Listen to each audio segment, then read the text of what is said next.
आज कार्य पुस्तिका गणित ज्ञान कक्षा 5 के लघुत्तम समापवर्त और महत्तम समापवर्तक से संबंधित प्रश्नों को हल करेंगे। जैसे पहला प्रश्न कह रहा है, संख्याओं को जांचो, परखो और खाली स्थान भरो। 6, 9, 11, 40, 119 ये संख्या दी गई। बोला 2 से पूरी विभाजित होने वाली संख्याएं हैं। तो हम जानते हैं, हालांकि इन्होंने भर दिया कौन कौन संख्याएं। वे संख्याएं जिसके इकाई के अंक में 2, 4, 6, 8 और 0 होता है। जिसके इकाई के अंक में कितना हो? 2, 4, 6, 8, 0। ऐसी संख्याएं 2 से पूरी विभाजित हो जाती हैं। ऐसी संख्याओं को हम सम संख्याएं कहते हैं। ठीक, तो यहां पर हम देख रहे हैं इकाई के अंक में सब में क्या है? 6 है, 0 है, 4 है, 8 है, 6 है, 2 है। तो ये हमारी सम संख्याएं हैं जो 2 से पूरी विभाजित हो जाती हैं। फिर अगला प्रश्न है 11, 15, 29, 39, 42, 242, 243, 357, 459, 909, 959 में 3 से पूरी विभाजित होने वाली संख्याएं हैं। तो यहां पर हमें सब में 3 से भाग नहीं देना है, बहुत लंबा प्रोसेस हो जाएगा। वे संख्याएं 3 से विभाजित हो जाती हैं जिसके अंकों का योग 3 से विभाजित हो। जैसे अंक है 11 में 1 और 1, तो 1 में 1 जोड़ा 2, और 2 में जब 3 का भाग करेंगे तो नहीं जाएगा। 15, 1 और 5, 1 में 5 जोड़ा कितना हो? 6 हो गया। अंकों का योग करना है, और यदि अंकों का योग 3 से विभाजित हो रहा है तो वह संख्या 3 से विभाजित हो जाएगी। तो 3 दूनी 6, यानी 15 हमारी 3 से विभाजित हो जाएगी। 29 में 2 और 9, 11 हो रहा है, और 11 में 3 का भाग नहीं जाएगा, तो ये विभाजित नहीं होगी। 39, 3 में 9 जोड़ा 12, और 3 चौके 12, यानी 39 हमारी 3 से पूरी विभाजित हो जाएगी। 42, 4 में 2 जोड़ा 6, 6 में 3 का भाग चला जाएगा, तो 42 भी हमारी 3 से विभाजित होने वाली संख्या है। 2, 4, 6, 6, 2, 8, 242 के अंकों को जोड़ा तो 8 आया, और 3 दूनी 6, 3 त्रिका 9, ये विभाजित नहीं होगा 3 से। 2, 4, 6, 6, 3, 9 हो गया। अब ये 9 आया योगफल अंकों का, ये 3 से विभाजित हो जाएगा, तो 243 जो है वो हमारी 3 से विभाजित हो जाएगी। हमें क्या करना है? अंकों को जोड़ना है, और यदि योगफल 3 से विभाजित हो रहा है तो वह संख्या 3 से विभाजित होगी। 5, 3, 8, 8, 7, 15, 15 3 से विभाजित हो जाएगा, तो ये संख्या विभाजित हो जाएगी। 5, 4, 9, 9, 9, 18, ये भी विभाजित हो जाएगी। 459, 9, 9, 18, ये भी विभाजित हो जाएगी, तो 909। 9, 5, 14, और 14, 9, 23, 23 हमारा 3 से विभाजित नहीं होगा। तो ये संख्या है। हमने किया क्या? इनके अंकों को जोड़ा, जो योगफल आया उसमें 3 का भाग दिया। यदि 3 का भाग पूरा चला जाता है तो वह संख्या हमारी 3 से विभाजित होगी। यहां पर गलती से 15 लिख दिया गया है, यहां पर 357 आएगा। 3 में 5 जोड़ा 8, 8, 7, 15, तो मैंने 15 लिख दिया, जबकि यहां पर कितना होगा? 357, क्योंकि यहां पर अंकों का योग 15 आ रहा है और उसमें 3 का भाग पूरा चला जाएगा, तो यहां पे आ जाएगा 357। अगला प्रश्न कह रहा है 12, 15, 104, 157, 198, 224, 242, 422, 516 ये संख्या दी गई हमको। बोला 4 से पूरी विभाजित होने वाली संख्याएं हैं। तो हमें इन संख्याओं में इकाई और दहाई का अंक देखना है, और उसमें 4 का भाग करना है।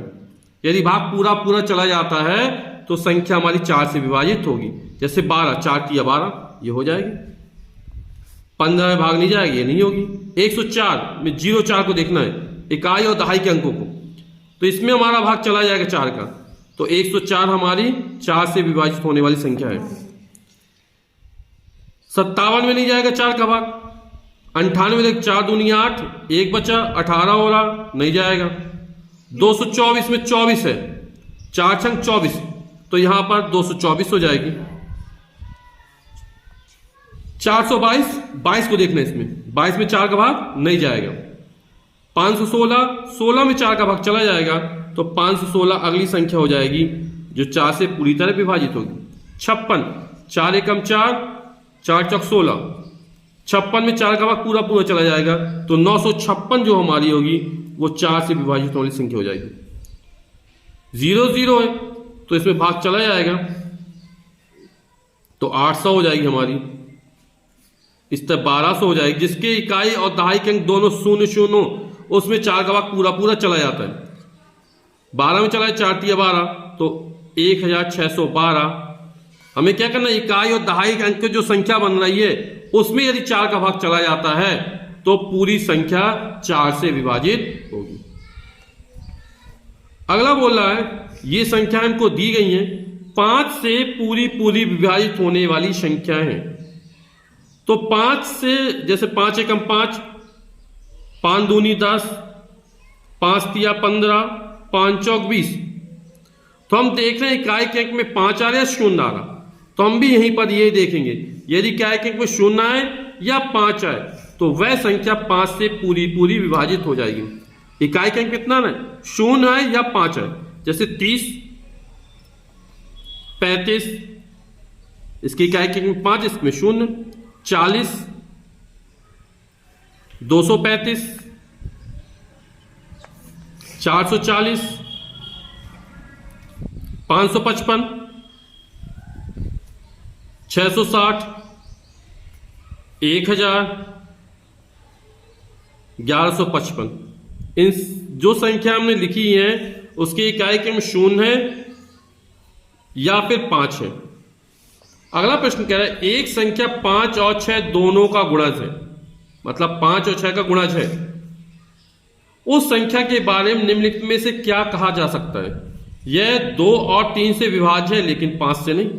चूंकि 5 का गुणज है तो वो निश्चित रूप से 5 से विभाजित होगी, और ये बोलना नहीं है, मतलब ये वाला कथन हमारा सही नहीं है। यह 2 और 5 से विभाज्य है लेकिन 3 से नहीं है। जब 6 का गुणज है तो 6 गुणा 2 और 3, इसमें दोनों का भाग चला जाएगा, और बोला 3 से विभाजित नहीं है तो 6 का गुणज होगा तो वो 3 से निश्चित रूप से विभाज्य होगा, और बोला नहीं है तो ये वाला कथन भी हमारा गलत हो जाएगा। यह संख्या 2, 3 और 5 तीनों से विभाज्य है। 5 का गुणज है तो 5 से विभाज्य होगा, और 6 का गुणज 2 3 6 तो 2 और 3 से विभाज्य होगा, तो ये वाला कथन हमारा सही है, क्योंकि 6 का गुणज मतलब वो 2 और 3 दोनों से विभाजित होगा। यह संख्या 2, 3 और 5 किसी से विभाज्य नहीं, ये भी हमारा गलत हो जाएगा। दी गई संख्याओं का लासा यानी लघुत्तम समापवर्त ज्ञात करो। तो एक प्रोसेस दिखाया गया हमको, अपन इस वाले सवाल को हल करते हैं। जैसे 6 और 9 का लासा यानी लघुत्तम समापवर्त हमको ज्ञात करना है, तो पहले हम 6 के अपवर्त लिख लेते हैं और 9 के अपवर्त लिख लेंगे। जैसे इसमें लिखा है 6, 3 के अपवर्त, 4 के अपवर्त, तो 6 और 9 के अपवर्त लिख लेते हैं। तो 6 के अपवर्त क्या हो जाएंगे, 6 के 5, 6 एकम 6, 6 दूनी 12, 6 तिक 18, 6 चौक 24, 6 पंचे 30, 6 6 36, इसी तरह बहुत सारे हो जाएंगे। 9 के अपवर्त लिखना है, 9 एकम 9, 9 दूनी 18, 9 तिया 27, 9 चौके 36, 9 पना 45, 9 छक्का 54 और बहुत सारे हो जाएंगे। फिर नाम क्या है, लघुत्तम समापवर्त, यानी समान अपवर्त छांटना है। तो समान अपवर्त कौन कौन से हो जाएंगे, पहले ये देख लेते हैं। समान अपवर्त, इसमें 18 है, इसमें भी 18 है, तो 18 समान अपवर्त हो जाएगा एक हमारा। फिर इसमें 36 आए, इसमें 36 आए, तो 36 हो जाएगा। तो 18 और 36 कैसे हैं, समान अपवर्त है। अब हमें क्या, लघुत्तम यानी सबसे छोटा ज्ञात करना अपवर्त, तो लासा यानी लघुत्तम समापवर्त हो जाएगा हमारा, जो सबसे छोटा होगा इन दोनों में। समाप 18 है, 36 का 54 में निकलेगा, लेकिन सबसे छोटा कौन सा 18 है, तो जो लासा होगा वो हमारा 18 निकल आएगा। अब जैसे हमें 9 और 12 का लासा यानी लघुत्तम समापवर्त ज्ञात करना है, तो जैसे पिछली स्टेप अपनाए थे वही हमने लिख दिए फिर से। 9 का अपवर्त लिखेंगे तो 9 के अपवर्त 9 का पार 9 एकम 9, 9 दूनी 18, 9 तिया 27, 9 चौके 36, 9 पना 45, 9 छक्का 54, 9 सत्ते 63, 9 अठे 72, 9 नाम 81, 9 धाम 90, 90 के बाद 99, इसी तरह आगे लिखते चले जाएंगे। 12 के अपवर्त, अब हमें देखने से समान अपवर्त कौन से हैं। तो यहां पर 36 है, यहां पर 36 है, एक 36 हो गया, यहां पर 72 है, यहां पर 72 हो गया। 99 में हम यदि 9 जोड़ेंगे तो 108 हो जाएगा, तो 108 भी हो जाएगा हमारा, ठीक है। तो इस तरह में 2 लिख दिए, 36 निकला समान अपवर्त और दूसरा निकला 72। ये तीसरा देखेंगे तो 108 निकल आएगा हमारा। अब लघुत्तम इनमें सबसे छोटा कौन सा है, तो निश्चित रूप से 36 सबसे छोटा है, तो 36 जो होगा वो हमारा लासा हो जाएगा या लघुत्तम समापवर्त हो जाएगा। लघुत्तम समापवर्त को ही शॉर्ट फॉर्म में क्या बोलते हैं, लासा, एलसीएम। अब हमें 6, 9 और 12 का लासा याद करना है। तो जैसे पिछले सवाल में किया था इसी तरह इसमें भी करेंगे। 6 के अपवर्त 6 एकम 6, 6 दूनी 12, 6 त्रिक 18, 6 चौको 24, 6 पंचे 30, 6 छः 36, 6 सत्ते 42, 6 अठे 48, 6 नाम 54, 6 धाम 60, फिर 60 में 6 जोड़ 66, फिर 72, इसी तरह लिख सकते हैं। 9 के अपवर्त 9 एकम 9, 9 दूनी 18, 9 तिया 27, 9 चौके 36, 9 पना 45, 9 छक्का 54, 9 सत्ते 63, 9 अठे 72, 9 नाम 81, 9 धाम 90, 90 में 9 जोड़ो 99, फिर 108, फिर 9 जोड़ देंगे। इसी तरह आगे चलते रहेंगे गुणज। 12 एकम 12, 12 दूनी 24, 12 तिया 36, 12 चौका 48, 12 पंचे 60, 12 छंग 72, 12 सत्ते 84, 12 अट्ठे 96, 12 नम्मा 108, 12 धाम 120, फिर 120 में 12 जोड़ा 132। अब हमें समान अपवर्त छांटने कि कौन से अपवर्त इसमें समान है। तो हम देख रहे 18 इसमें 18 तो इसमें 18 नहीं है, 24 इसमें तो इसमें 24 नहीं है, 36 इसमें 36 इसमें 36 इसमें। यदि हम 66 में 6 जोड़ें कितना हो जाएगा, 72। 6 के अपवर्त शामिल होगा तो हम देखेंगे 72 इसमें भी है, 72 इसमें भी है और 72 इसमें भी है। तो 36, 36 और 72 ये 2 है। अब इसे सबसे छोटा कौन सा है, 36 है, 36, तो 36 हमारा आंसर हो जाएगा कि 6, 9 और 12 का जो लासा निकलेगा वो हमारा 36 से 36 निकलेगा। अब हमें 9, 12 और 18 का लासा निकालना है। तो इसी तरह फिर 9 के अपवर्त, 12 के अपवर्त और 18 के अपवर्त लिख देंगे हम।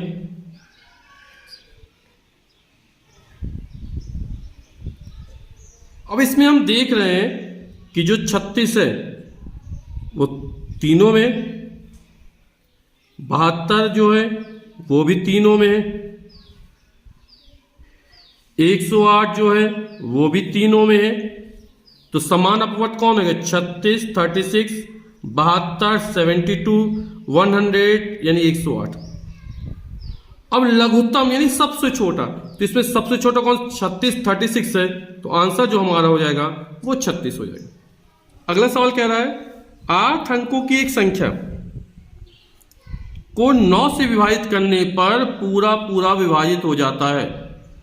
तो ये जो त्रिभुज बना हुआ है इसकी जगह पर कौन सा अंक आएगा। तो हमें एक चीज का ध्यान रखना है कि यहां पर जितने भी अंक हैं उन सभी को जोड़ना है, और यदि योगफल 9 से विभाजित होगा तो वह संख्या 9 से पूरी पूरी विभाजित हो जाएगी। जैसे हमने 3 में किया था इसी तरह 9 में करना है। तो अंकों को जोड़ते 2, 2 में एक जोड़ा 3, 3 में एक जोड़ा 4, 4 में एक जोड़ा 5 और 5 में 7 जोड़ा 12। अब हमें 9 से विभाजित चाहिए, तो 12 में क्या जोड़ा जाए कि 18 हो जाए, तो हमें 6 जोड़ना पड़ेगा, क्योंकि 18 में 9 का भाग पूरा पूरा चला जाएगा। अंक देखो 2, 1 3, 1 4, 1 5 और 7 5 12, और 9 से विभाजित होने की संख्या क्या है? 9 है, फिर 18 है, फिर 27 है। तो अंकों का योगफल 12 आया हमारा। 12 में 6 जोड़ देंगे तो 18 हो जाएगा। तो यहाँ पर ये जो 6 लिख दिया, तो इसके स्थान पर कौन सा अंक आ जाएगा? 6 आ जाएगा। यही हमारा आंसर हो जाएगा। फिर क्या अगला, अब्बास के मकान की नंबर प्लेट से एक नंबर गिर गया है। उनका मकान का नंबर 9 से पूरी तरह विभाजित है। किससे? 9 से पूरी तरह विभाजित है। तो बताइए दिए गए विकल्पों में कौन सा नंबर था? तो एक नंबर 5 है, दूसरा 9 है। 9 में 5 जोड़ा कितना होगा? 14 होगा। और 9 से विभाजित का नियम क्या है कि अंकों का योगफल 9 से विभाजित होना चाहिए, यानी 9 योगफल आए या 18 आए या 27 आए। तो 9 5 14। अब 14 में कितना जोड़ा है? 18 हो जाए, तो 14 में 4 जोड़ना पड़ेगा। तो यहां पर जो खाली स्थान पर आएगा वो 4 आ जाएगा। 5 4 9 9 9 18। तो ये हमारा डी ऑप्शन जो होगा वो सही हो जाएगा। अगला प्रश्न है, दी गई संख्याओं का मासा यानी महत्तम समापवर्तक ज्ञात करो। तो ये हमें प्रोसेस दिया गया। हम 6 और 9 का मासा निकालते हैं। तो सबसे पहले हम 6 के अपवर्तक ज्ञात कर लेते हैं। 1 होगा, 6 में 2 का भाग भी चला जाएगा, 6 में 3 का भाग भी चला जाएगा, और 6 में 6 का भाग भी चला जाएगा। तो 1 2 3 6 ये 6 के अपवर्तक हो गए। इस तरह 9 के अपवर्तक ज्ञात कर लेंगे। 9 के अपवर्तक 1 होगा, 9 में 1 का भाग चला जाएगा, 3 होगा और 9 स्वयं होगा। अब महत्तम समापवर्तक, तो समान अपवर्तक ज्ञात करना है। समान अपवर्तक,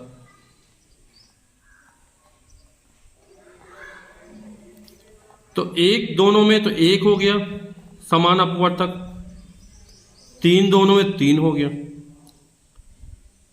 अब महत्तम ज्ञात करना है, महत्तम समापवर्तक। महत्तम समय सबसे बड़ा अपवर्तक कौन सा? 1 और 3 में सबसे बड़ा अपवर्तक जो हमारा 3 है, तो इसका उत्तर हो जाएगा 3। अब 6 9 और 24 का मासा याद करना है, यानी महत्तम समापवर्तक याद करना है। 6 9 और 24 का मासा यानी महत्तम समापवर्तक याद करना है। तो इस सवाल को गुणनखंड विधि से लगाते हैं। तो 6 9 और 24 के अभाज्य गुणनखंड लिख लेते हैं। जैसे 6 का अभाज्य गुणनखंड होगा हमारा 1 गुणे 2 गुणे 3। फिर 9 के लिख देते अभाज्य गुणनखंड 1 गुणा 3 गुणा 3। 24 के लिख देते हैं 1 गुणा 2 गुणा 2 गुणा 2 गुणा 3। 2 दूनी 4, 4 दूनी 8, 8 तिया 24। अब करना है कि इसमें जो संख्याएं तीनों में शामिल है उसको हम निकाल लेते हैं। तो हम जैसे 1 है सब में, तो 1 निकाल लिया। 2 इसमें है, 2 इसमें नहीं है, इसमें तीनों में होना चाहिए। 3 इसमें है, 3 इसमें है और 3 इसमें, 3 सब में है। तो 1 गुणा 3 यानी मासा जो हो जाएगा वो हमारा 3 हो जाएगा। ये 3 से हम भाग देंगे तो 6 9 और 24 को पूरी तरह से विभाजित करेगा। तो ये जो प्रश्न लगाया हमने, इसको हमने गुणनखंड विधि से लगाया है। अब हमें 24 36 और 48 का मासा याद करना है। और मासा हम उसी विधि से लगाते हैं जो हमें कार्य पुस्तिका में दी गई है। तो 24 के अपवर्तक ज्ञात कर लेते हैं। तो 1 सभी का अपवर्तक होता 1 हो जाएगा। 24 में 2 का भाग चला जाएगा, 3 का भाग चला जाएगा, 4 का भाग पूरा पूरा चला जाएगा, 6 का भाग चला जाएगा, 12 का भाग चला जाएगा, 8 का भाग चला जाएगा और 24 खुद है। इस तरह हम 36 के अपवर्तक लिख देते हैं, जिसमें 36 का भाग पूरा पूरा चला जाए। 1 सभी का अपवर्तक होता है 1 2 3 4 6 के बाद हो जाएगा 12 18 और 36। इसी 48 के अपवर्तक लिख देते हैं 1 2 3 4, 6, 8 का भाग भी चला जाएगा, 12, 16 3 48, 16 हो जाएगा, 24 दूनी 48, 24 हो जाएगा और 48 स्वयं हो जाएगा। तो ये हमने अपवर्तक लिख दिए सभी के। अब इसमें जो अपवर्तक समान अपवर्तक छांटने, तो एक सभी में शामिल है, एक है समान अपवर्तक, फिर 3 सभी में शामिल है, 2 सभी में शामिल है, 4 सभी में शामिल है, 6 सभी में शामिल है, 12 सभी में शामिल है। तो समान अपवर्तक हैं वो है 1, 2, 3, 4, 6 और 12। ये समान अपवर्तक जो तीनों में शामिल है। अब इससे महत्तम समापवर्तक, इसमें सबसे बड़ा अपवर्तक कौन सा है? 12 है। तो जो महत्तम समापवर्तक होगा वो हमारा 12 हो जाएगा। यही हमारा आंसर हो जाएगा।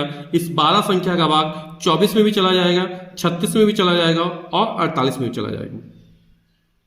अब इससे बड़ी कोई ऐसी संख्या नहीं होगी जिसका भाग इन तीनों में चला जाए, इसलिए महत्तम समापवर्तक जो होगा वो हमारा 12 होगा।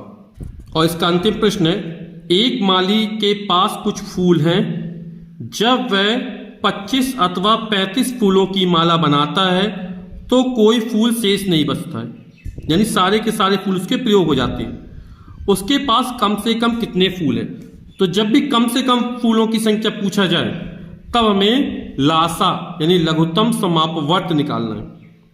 तो इसके पहले सवाल लगाएं तो हम 25 के अपवर्त निकाल लेते हैं और 35 के अपवर्त निकाल लेते हैं। तो 25 के अपवर्त हो जाएंगे 25 से कम 25, 25 दूनी 50, 25 तिया 75, 25 चौक 100, 25 पना 125, 25 छक्का 150, 25 सत्ते 175, 25 अट्ठे 200, 25 नंबर 225 और 25 धाम 250 और भी इस तरह हो गया, फिर 275 हो जाएगा। हम 35 का अपवर्त लिखते हैं। 35 से कम 35, 35 दूनी 70, 35 तिया 105, 35 चौक 140, 35 पंचे 175, 35 छक्का 210, 35 सत्ते 245 और 35 अट्ठे 280, ये लिख दिए। ये भी लगभग 280 तक पहुंच गया। अब इसमें समान अपवर्त देखते हैं कौन कौन से हैं। तो हम देख रहे हैं 175 जो है वो दोनों में शामिल है। तो समान अपवर्त 175 निकाला और यही सबसे छोटा है, तो लघुत्तम समापवर्त यानी लासा जो निकलेगा वो हमारा निकलेगा 175। तो उसके पास कम से कम कितने फूल हैं? तो उसके पास जो कम से कम फूलों की संख्या निकलेगी वो 175 निकलेगी। यही हमारा आंसर हो जाएगा। लासा निकालने की हम दूसरी विधि सीखते हैं, अभाज्य गुणनखंड विधि से। तो 25 के हम अभाज्य गुणनखंड ज्ञात कर लेते हैं। वो होंगे 1 गुणा 5 गुणा 5 पचम 25। इस तरह 35 के अभाज्य गुणनखंड ज्ञात कर लेते हैं, 1 गुणा 5 गुणा 7। अब जो लासा निकलेगा लघुत्तम समापवर्त, 1 शामिल 1 हो गया, 5 दोनों में शामिल 5 हो गया, जो दोनों में शामिल है। अब जो रह जाते उनको भी लिख देते, एक 5 रह गया और एक 7 रह गया। 1 और 5 ये दोनों में शामिल था तो एक एक बार लिख लिया, ये रह गए इसको लिख लिया एक एक बार। तो 55 25 और 25 सत्ते 175, तो लासा वहां निकलेगा 175। या हम इस तरह भी निकाल सकते हैं 25 35, या आप अगली कक्षाओं में सीख जाएंगे। 5 का भाग दिया, 55 25, इसमें जब 5 सत्ते 35, फिर 5 का भाग चला जाएगा, 5 कम 5, 7 में नहीं 7 को इसी तरह लिख दिया। अब 7 का भाग देंगे, 7 कम 7, तो जो लासा निकलेगा लघुत्तम समापवर्त, यहां पर जो संख्या है वो लिख देंगे 5 गुणा 5 गुणा 7। अब जब गुणा करेंगे तो हमारे 175 फिर से निकल आएगा।